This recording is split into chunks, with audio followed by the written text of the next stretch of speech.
All right, it's Friday, May 26th. This is an end of the day, an end of the week SPY recap. And today we end up with a 2-up bar, a big green bar that opened up above the pre-market highs, continued up all day long and closed near the highs of the day. We reached a couple of targets. I mentioned those in the recap yesterday. If we were going to start up today, this is a pivotal day yesterday, which I'll get into in a second. But if we were going to start up, then it made sense that we were going to use 1, 2, and these 3 bars to be a compound outside bar of this bar. Once we got above this bar and kind of was holding, then all of a sudden these targets came into play and we hit those targets as well. So that was what today was all about.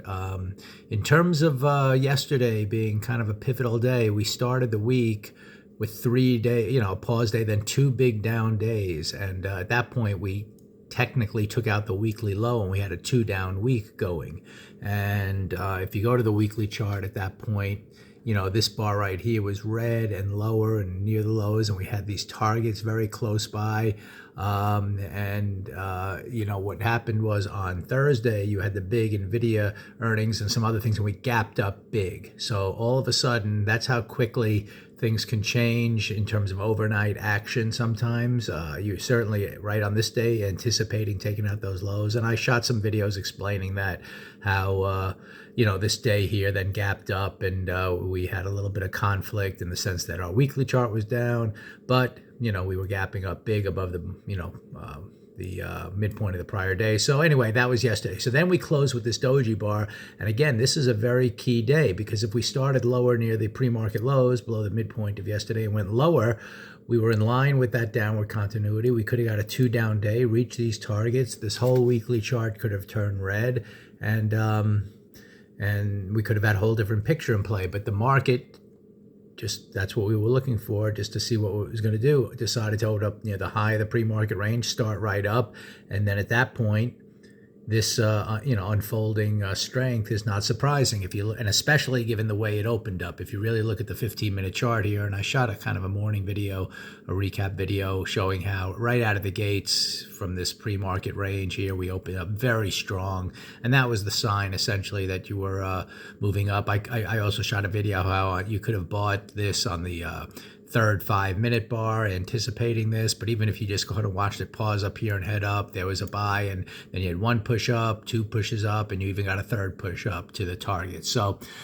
where that leaves us right now in the big picture, I've been talking about that we kind of reached the key target here. This is an area 418 or so that we reached, that was up here on the daily chart, and then we came down. So is that going to be a big failure to take us all the way back through this range I have in the rectangle here or not? And now the way price is acting, it almost looks like we're pausing up here and hammer bar going into next week, kind of the end of the month. That should follow through a little higher. And now we have targets kind of up here.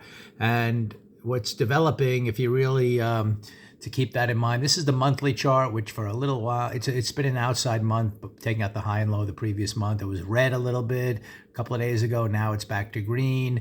And you kind of know it's just broadening action up here. And again, that's kind of what we know on the, all the choppiness in here is all the broadening action this month. But if we look at the monthly chart we see our next target up here, near the 430 area. I guess that is what you sometimes need to do just to see, because that monthly chart being kind of broadening out, you don't really know if it's just going to be choppy in here or what what it's really indicating. If we can then, sometimes you have to go even out to the quarterly chart. And when I do that, what I see unfolding here is kind of with this big red bar here going down, and then we're grinding up here quarter after quarter after quarter, not quite taking that out. I mean, if we stay strong, we took out the low of this bar, which means we should take out the high of this bar.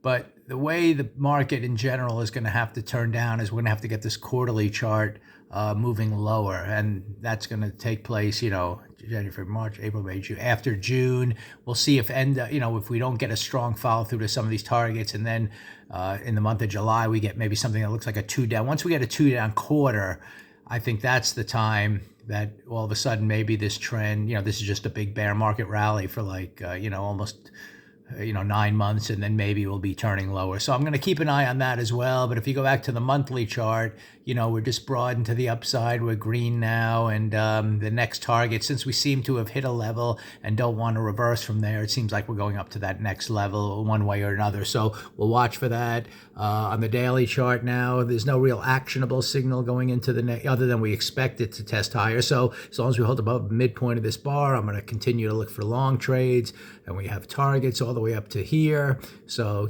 maybe we'll go green, green, green every day. I don't know. If we just go green and then a couple of pullbacks, that'll be some great buys as well. And until we really fail in this area now, go below the midpoint of this day, make a new daily low.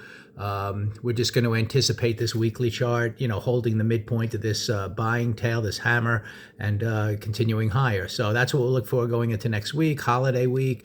But again, today, very clear day to trade long. So many stocks, if you go, and look at them and their patterns, they were breaking above their pre-market highs with big openings, followed through the upside. So really good day to trade to the long side. And again, now it's kind of almost, I'm not going to say it's completely confirmed because you took out a target here. Let's just see as long as we don't really fail up here, then likely we're heading up to this area. And it seems to be the case, given that this was a breakout attempt, fooled a couple of people who got long here, but trapped them. But now, the upside is intact again. So let's kind of see next week and how we end the month, and then kind of anticipate moving up here until proven otherwise.